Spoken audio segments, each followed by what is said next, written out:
So Peabody's taking a commanding 28-point lead, 40-12. But Joey, as we've been saying, they can't take their foot off the gas because this Westwood team can score awfully quick with the weapons that they have. Sanders ready to kick off for the Golden Tide, and it looks like he's going to be kicking it to the far side. He's going to be kicking it deep down this near side, and that's exactly what he does, is he kicks it away from the receiver, and it's going to go into the end zone, and it's going to be a touchback for the Golden Tide, and Westwood will have the ball 1st and 10 at their own 20-yard line.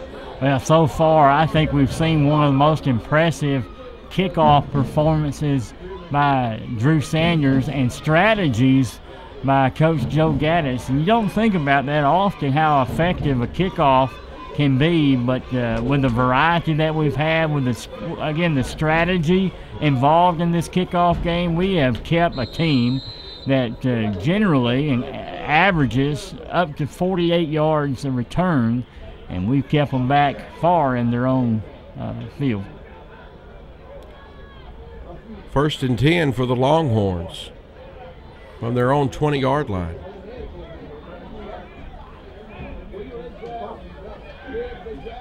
Quick screen out here in the flat, and there to make the tackle is number 86, Ryan White. Bubba Bailey was there to help him, but really clogging the play up from the very beginning is the safety coming up, Logan Morse, who caused just enough interference for that runner that these other two kids were able to come out and make the tackle.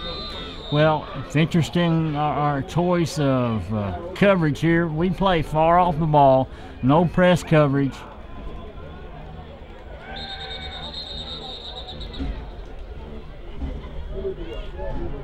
False start is the call against Westwood, or illegal procedure. 5-yard penalty against the Longhorns. And that time, number 2, Nakia Cathy, was on a go route down the near sideline.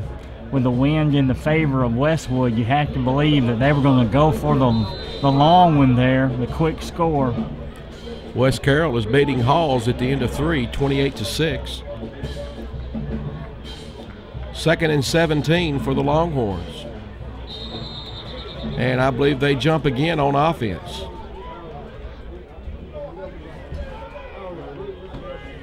And so Westwood's kind of lost some of its composure as they've had a number of fouls here at the start of the second half. And Joey, they had some awfully big fouls the first half that gave Peabody numerous opportunities. Really put themselves in a hole. And you see here the strategy for our defense is really to stun off the edge and off the end. 2nd and 22. Quarterback back to pass. He rolls out. He's going to throw the ball out here, and it's going to be caught. That looks like number 10, and he's going to be up there pretty close to a 1st down. Well, Gilkin's a dangerous runner. We saw that in the first half, which causes the defensive backs to have to respect his ability to run, which leaves the wide receivers open as it did that time. Harrison on about a 21-yard pass play.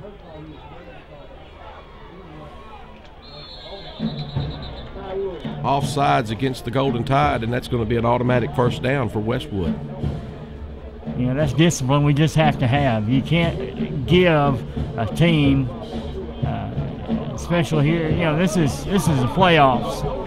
You can't give them 1st downs because of lack of discipline.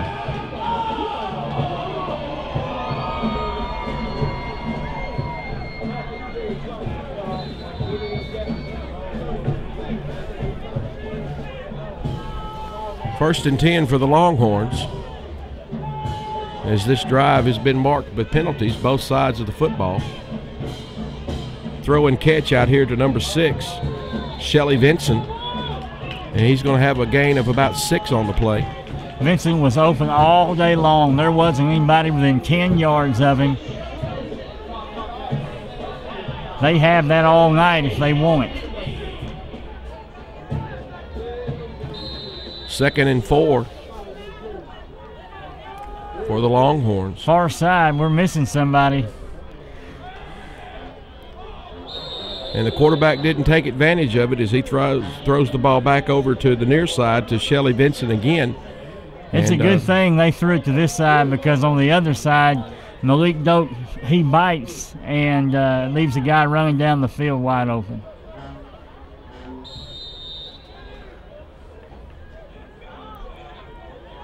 Johnson now gets in coverage for the Golden Tide.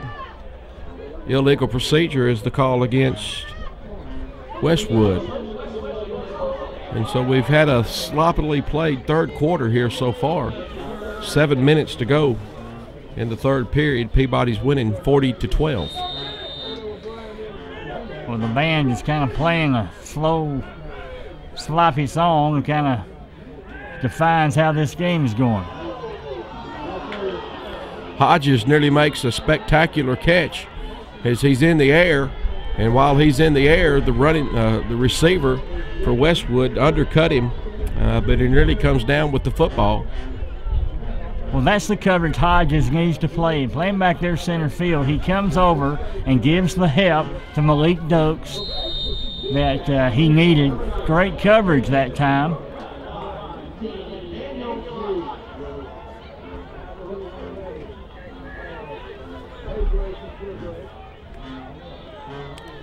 Fourth and 9 for the Longhorns.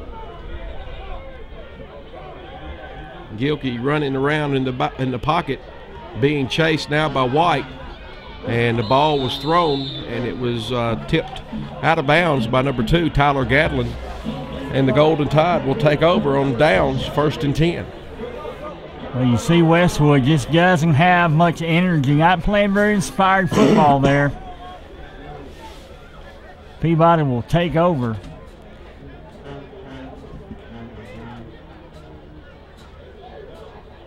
I think, Paul, that Westwood kind of has to go for it on 4th down most of the time, because they just don't have a punting team, really a punter.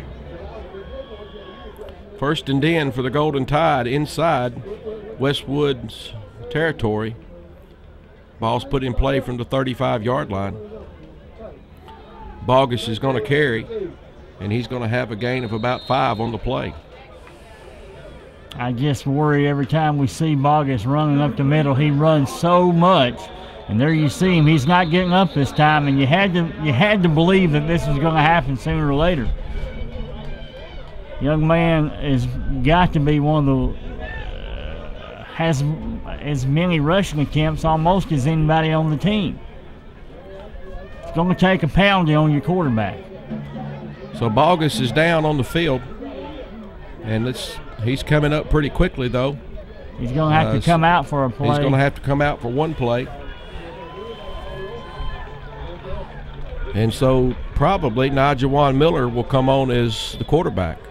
And that's exactly what's happening here is Miller's coming off, and he'll leave his wideout position and come back to the quarterback. Najawan started the first couple of games of the year and played a pretty good game against a tough Milan opponent, a team that we really beat everywhere except the scoreboard. Najawan had a pretty good game, so we know he's capable. It's interesting, last year Tyler Gadling, number 2, was the quarterback for Peabody, but he's not, I don't guess, taking a snap at center this year. 2nd and 5 for Peabody. Ball's handed off to Barnett going around the right side, and he scoots around there like a dadgum race car going around a corner, and it's going to be 1st down for Peabody. Yeah, you come in at quarterback, it's not real hard. Hand it to Tavarian and get out of the way. He went around the defensive end for Westwood, who's probably a pretty good athlete, like he was standing still. It wasn't great blocking on the play. It was just Tavarian Barnett and the speed that he has in those legs. Bogus back in the contest at quarterback. Handed off to Barnett right up the middle. Pickup of probably a 5 on the play. Well, maybe 4. You know, we at this point in the game, we want to take time off the clock. We're not in a hurry. Just move the sticks. Put at least 3 on the board.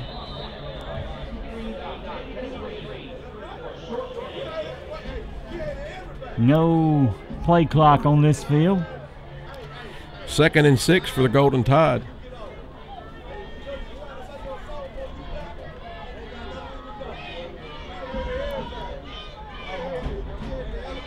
Bogus back to pass and throws the ball over the middle. He's all over him.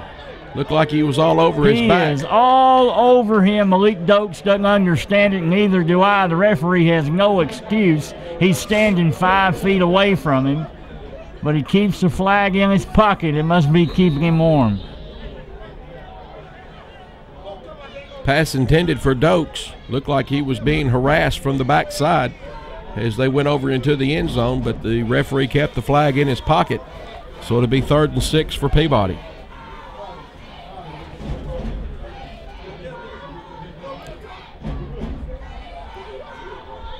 Barnett on the carry.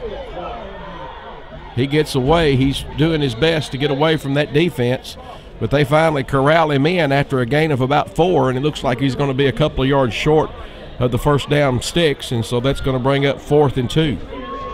And what do we do, Paul? Well, let's kick it again. See what they call here.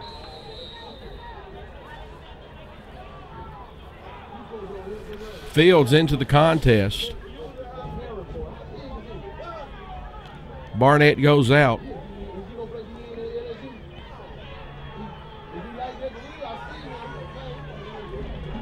Fields is going to run the football. And he bounces off, but he's not going to make it. He's going to be about a yard short of that first down, and so Westwood's going to hold here on downs deep in Westwood's own territory. Peabody had an opportunity to put points on the board right there with a field goal, but chose to go for it on 4th down, and Westwood stood up and held them. Well, hindsight's 20/20, but you just would love to see Drew Sanders to build confidence for the future. Drew Sanders, a sophomore, is going to win a lot of games for Peabody. He's got to build his leg, but also his confidence mentally. It's very important, but we just don't do it right there. 4 minutes and 30 seconds to play here in the 3rd period. Peabody's leading this contest by 28 by a score of 40-12.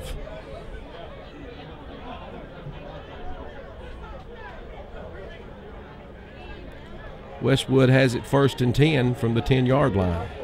And you know this is going to be desperation throwing the ball. Deep ball down the right side. And he's out of bounds as number 2, Nakia Cathy, went up and made the catch, but he was a couple of yards out of the bounds, and so it's all for naught. 3rd and 2nd down and 10, excuse me. Good coverage, Tyler Gadlin that time, step for step. But you just see the talent in Cathy. Speed, hands, he's got it all. 2nd and 10. Ball's thrown out here. As soon as it was caught, Dokes came up and popped him a pretty good one, but it's going to be a gain of about 5 on the play. Well, we got to keep that receiver in front of us. Put a good hit on him. Good job. Could have knocked the ball out, but the receiver hung on to the ball.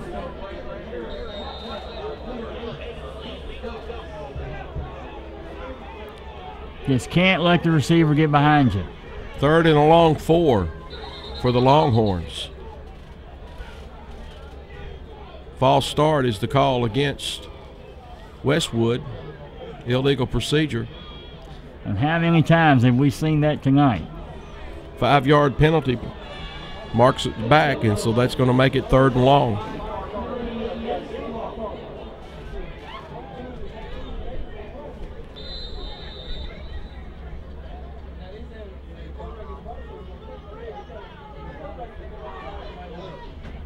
Peabody's going to try to get pressure on him. Ball's thrown over the middle, right through the hands. And number 2 was right there, Johnny on the spot, through the hands of a couple of Peabody defenders, but then also through the hands of Nakia Cathy, and that's going to make it 4th down. Well, that's exactly right. Both teams had a chance to catch that ball. Beautiful pass, really, a lot of heat on it. Westwood would, I think, go for it if they weren't so far back in their own territory. It looks like they're sending it on the punt team. Well, that's exactly right, but we've seen them punt one other time, and it was a pretty good mess. We've just got to stay away from this ball if it's short. Fair catch called for him by Dokes at the 35-yard line, and fair catch is taken, where Peabody will have it 1st and 10. Good job by Malik there to come up. Takes a lot of guts to come up in the midst of traffic and fair catch a ball like that. See if we can get something going here. We're kind of slow to a halt. Peabody kind of needs to get some focus here and get a couple more scores on this thing. I think they've got enough to win this contest, but I want to see them play good and sharp here as we're in the playoffs. Yet to be known who we will be playing next week. If we win, it'll be the winner of Dresden TCA. Barnett's going to go forward on a pickup, and looks like a gain of maybe 3, possibly 4 on the play.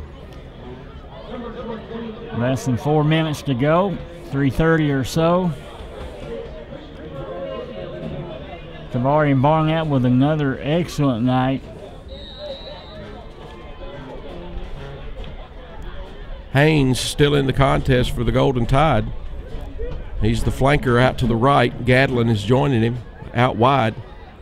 To the left is Tay Nesbitt and Malik Dokes. Barnett's in the backfield, switches from the left side over to the right. Bogus back to pass.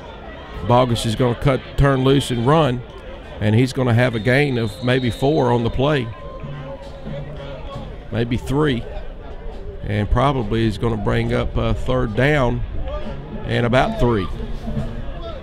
Well, the great athletes of Westwood, the defensive backs, have kind of taken our passing game away from us. I think that was a smart call there by Bogus. If you don't have somebody wide open, put the ball in your pocket and run with it. Live to play another down.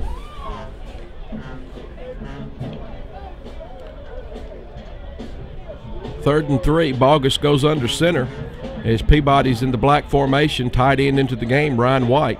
Aaron Lowry is the fullback. The ball's going to be handed off to number 22, Tavarian Barnett, and he's going to pick up the 1st down. And so not many times this year have we seen the Tide go to that black formation or the I formation, but that's exactly what they do right there to pick up the 1st down. And you see about 8 men in the box there. They knew what was coming. Tavarian was able to get the yards, but he was able to get it through the blocking of that offensive line. That's done a good job tonight. Maybe one of the best performances they've had all year.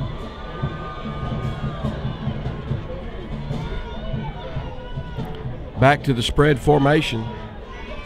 Barnett still in the backfield. Bogus runs and keeps it, but he's hit immediately by a defender. And down on the play is number 75, or is that number 71, Noah Allen? That's exactly who it is. Noah Allen is down. And so Ross Johnson, number 64, will have to come into the game. Allen holding his lower right leg. Looks like an ankle, perhaps. Noah's able to get up and walk off under his own power, but you can tell he's maybe injured just a little bit. Maybe he'll get it worked out in the next few minutes, but we've got an able substitute into the game, number 64, Ross Johnson. Filled in admirably several weeks while Bubba Abbott had Bubba Bailey had a high ankle sprain, and Ross came in and did a good job for him, and he'll do a good job right now. Well, Paul, they're going to load the box as they have play after play. What do you run here with 2nd and very short? Well, you run it up in there, you break it outside. I'd like to see us throw the ball right here and then kick a field goal if we don't do that. And Bogus is going to throw the ball out of bounds. Only person that could have caught that was the policeman over next to that building. And he didn't jump for it. And he didn't even try.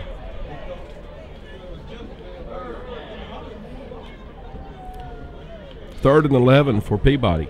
Well, as I say, they are just loading that box, that tackle box. making it extremely difficult to run anything up the middle. We have not had any kind of passing game tonight. They know it. Bogus rolls out to the near side, and nearly a stellar catch by Dokes as he tried to go high, but they're making a pretty good play. Was number 2, Nakia Cathy, as he got up with him and kind of knocked the ball away at the last moment. Well, Cathy at 5'8", 185, not a big kid, but he is so quick, so good at what he does, and that is everything. He runs with it, he catches it, and he plays a mean defensive back. This would be about a 41-yarder, and it may be a little far out of Drew's range since he would be kicking into the wind right here. Peabody goes for it on 4th down. Yeah, you've got to get, if you need a half a yard, you got to be able to get it. Surprise, we're going to throw it.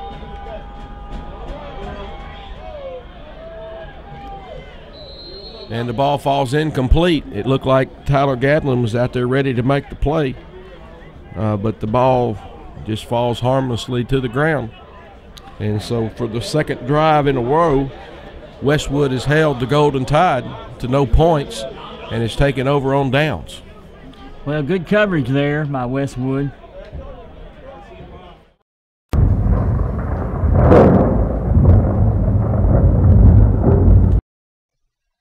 Right now, 1 in 3 drivers is cruising around in a state of skepticism about just how much value their car insurance company is delivering.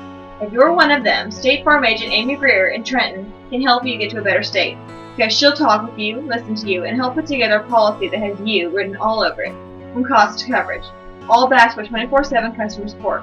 Feeling less skeptical? Then call State Farm agent Amy Greer in Trenton and officially get to a better state with State Farm.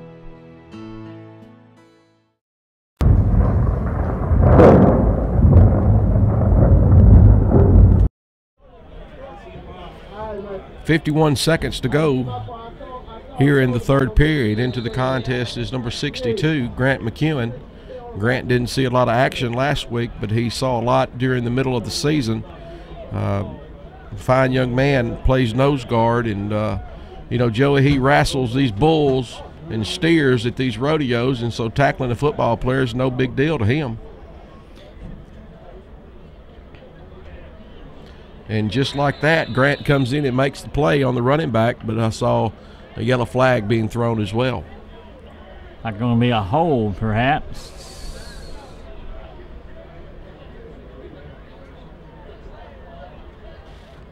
Or an equipment. He didn't have his chin strap, perhaps. 5-yard penalty against Westwood. I think that's going to be on the quarterback. Didn't have his chin strapped up. And I bet you he'd already been told by the referee.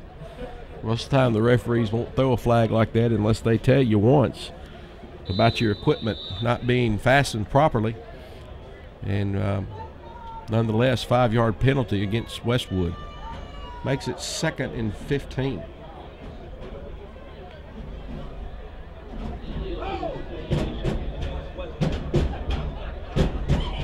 Or 1st and 15, excuse me.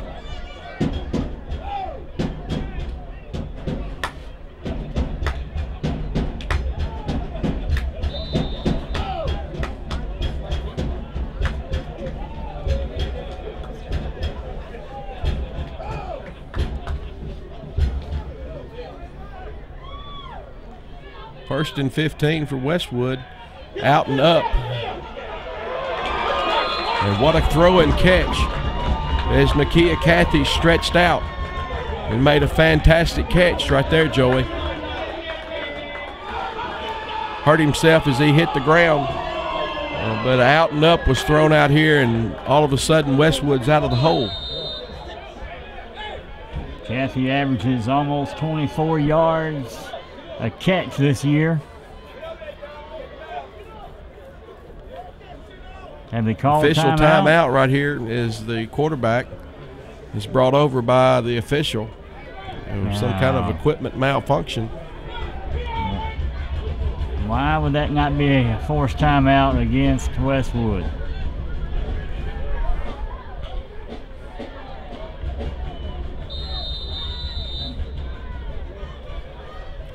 21 seconds to go here before the end of the third period. Sponsored by LA Realty, broker Ed Norman. West Court Square in Trenton, Tennessee, through the hands of the Westwood receiver. Just absolutely no idea on the coverage there. He is wide open. The only reason why they didn't get the first down there is because the young man just didn't catch the ball. We have got to have some kind of plan here with our defensive backfield. 2nd and 10, Westwood. 3 receivers to the wide side of the field, 1 receiver this side. Gilkey back to pass, going to be a quarterback draw. And they're making the tackle is number 16, Ty Fields, and number 1, Logan Marsh. Referees could have very easily called personal foul there, but they... And that's going to bring it into the third period as Peabody's winning this contest 40-12 on the heels of 1 touchdown here in the third period. We'll take time out and come back for the 4th and final period from Memphis, Tennessee. Second round playoff action as the Golden Tide are on their way to a victory in the quarterfinal round next week in the TSSAA playoffs. We'll be right back after this short break.